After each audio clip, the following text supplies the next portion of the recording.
Hey everybody. So I've talked about teams that made the playoffs last year that I think could fall out of the playoff picture this coming season. Now I want to talk about some of those teams that could take their spots. Teams that did not make the playoffs this past season, but I think very well could be playoff teams in 2019-2020.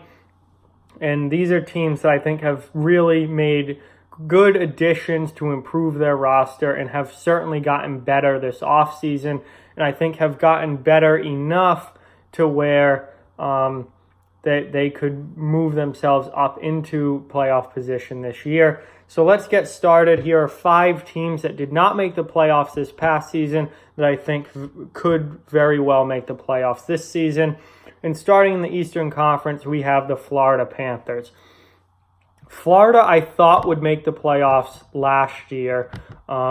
They've got a lot of young talent on that team. There's really a lot of good pieces in place there.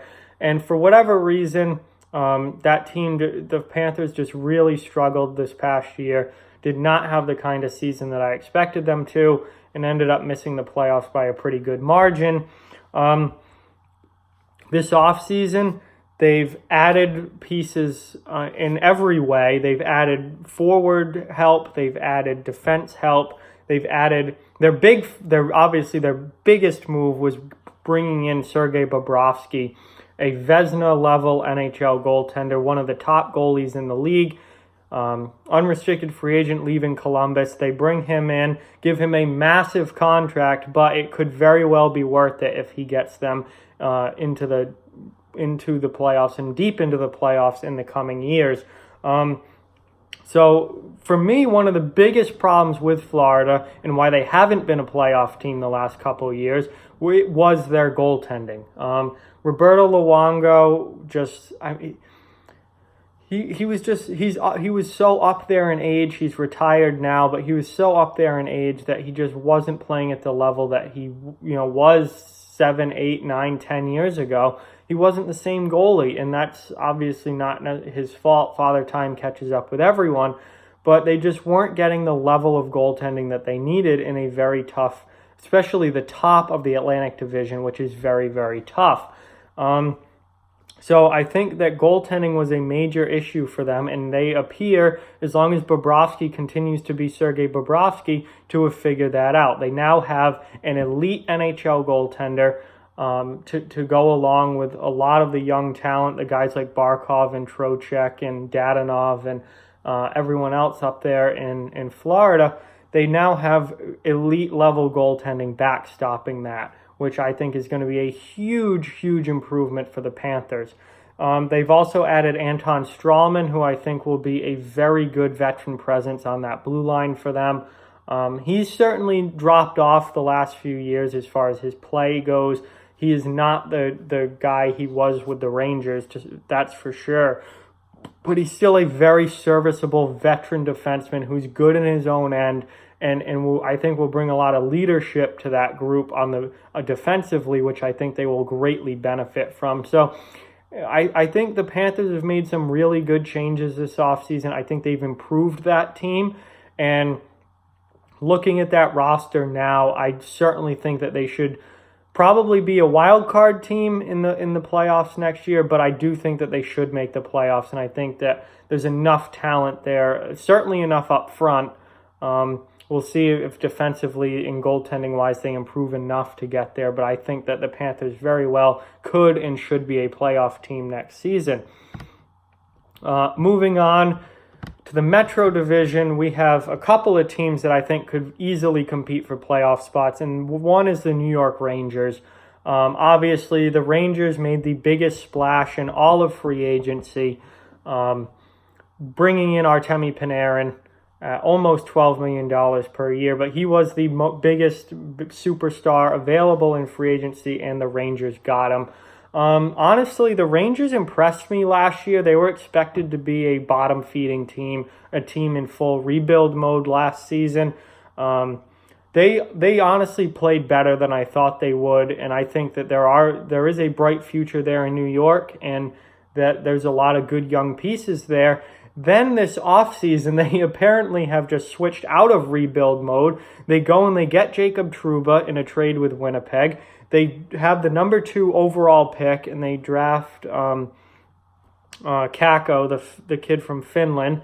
So he's going to be in their lineup now, and they get Artemi Panarin in free agency. That is 3 major additions to this team. 2 up front, 1 on the back end. They still have Henrik Lundqvist, who is certainly getting older, but still a very good goaltender. And the backup, Georgiev, played very well last year. And really impressed me with how good he looked. So now they kind of have a 1-2 punch at goaltender, which they really haven't had in a while.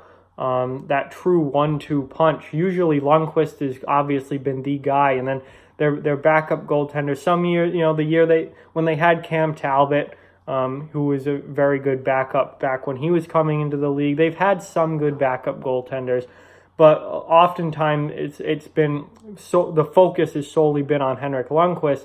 Now with Georgiev back there playing assuming he plays as well as he did last season, you've got a real 1-2 punch at goaltender. You've got an improved defense.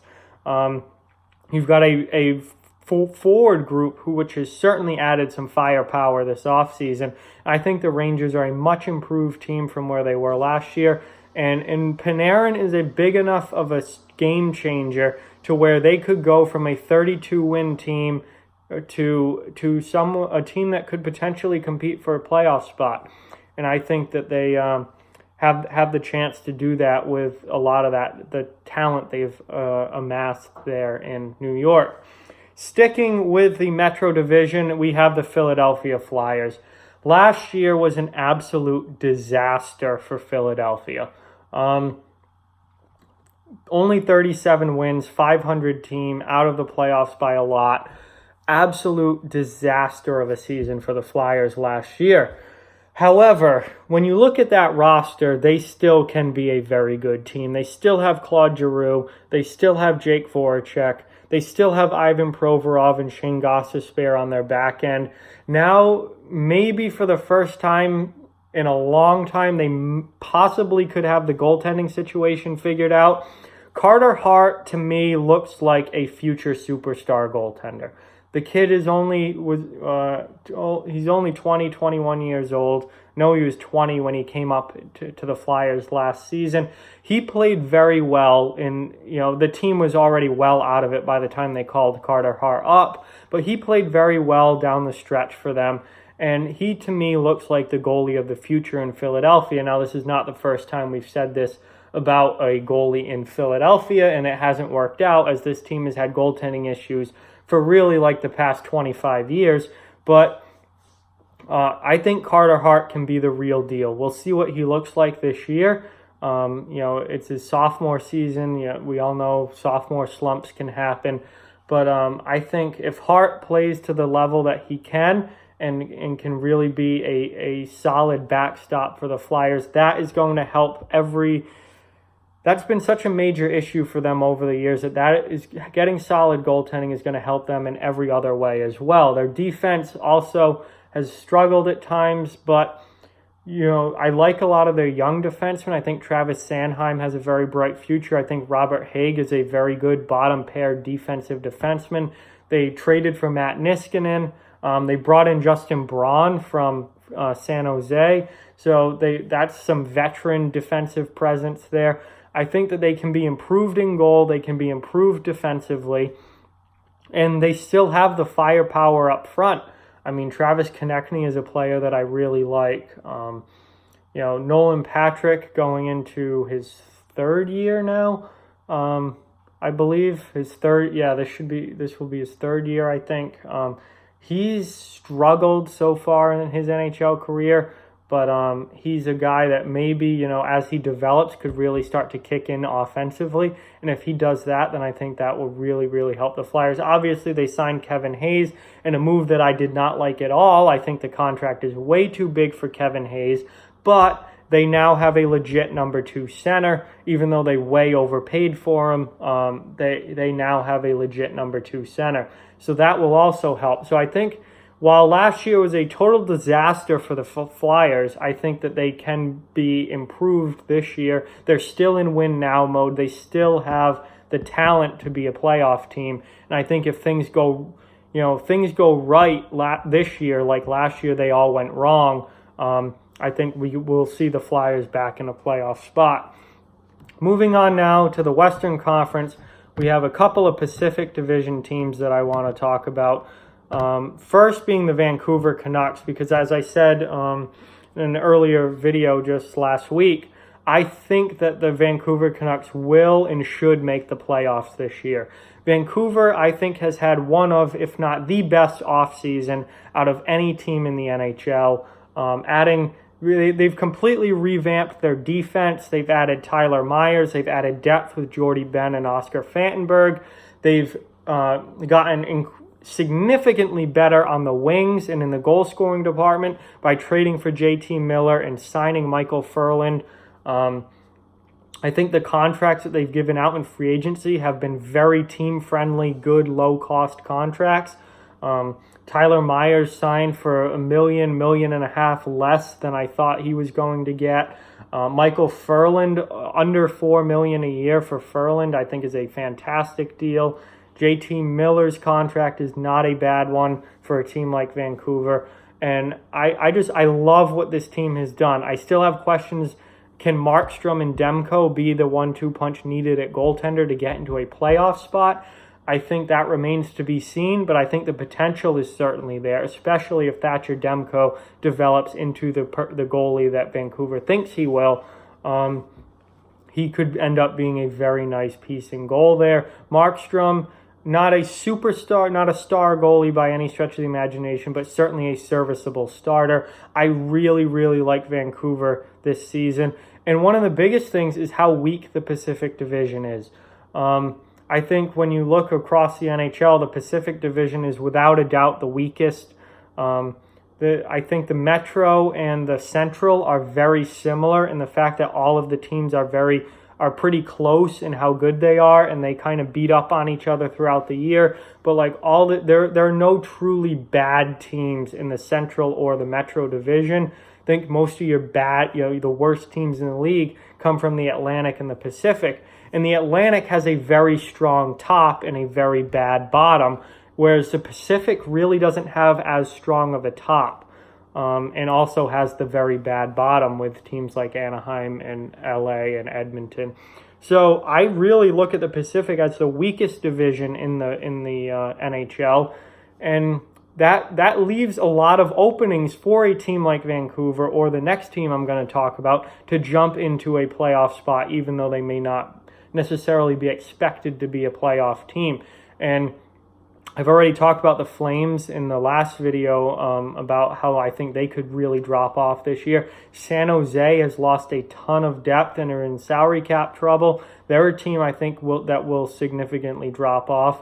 The playoff spots are there for the taking in the Pacific Division, and I think Vancouver should be a team that takes one of those spots. And finally, the last team I'm going to talk about, number 5, also from the Pacific Division, the Arizona Coyotes. Arizona, 39 wins last season, had a much better year than I thought they were going to, for sure. They showed significant progress and improvement last season, and they've made some additions this offseason that I think will really help this team. They brought in Phil Kessel in the trade with Pittsburgh that sent Alex Galchenyuk the other way. Galchenyuk is a perennial underperformer, never really got his footing in the NHL yet. Kessel, even though he's older now, gives them a legitimate goal scorer, somebody who can really put the puck in the net, and I think Kessel is going to help out Arizona a lot offensively. The Coyotes didn't score a lot of goals last year. They also didn't give up a lot of goals. If they can continue to play the same solid team defense while scoring more goals and getting better offensively, then I think they absolutely can compete for a playoff spot this coming season. They also added Carl Soderberg, who I'm not a huge fan of. I didn't like him when he was in Boston. I think he's a little bit overrated, but he does help the Coyotes down the middle, and that's an area that they needed to improve. But Soderberg does give them more help in the center role and down the middle of that lineup. And I think that that's another solid improvement for Arizona. So they've improved their forward group. They played very good defense last year. They have a lot of young players who are still developing. And as long as those guys continue to progress and keep moving forward, I think you're going to see even better Arizona Coyotes team this coming season. And if we see that, they weren't that far out of a playoff spot last year. I believe only 4 points out, so they could very well take a wild card spot this year. And again, they're in a very weak Pacific Division where I think playoff spots are up for grabs there, and they could be a team that comes in and takes one. So with that, those are 5 teams that did not make the playoffs this past season that I think very well could make the playoffs this season.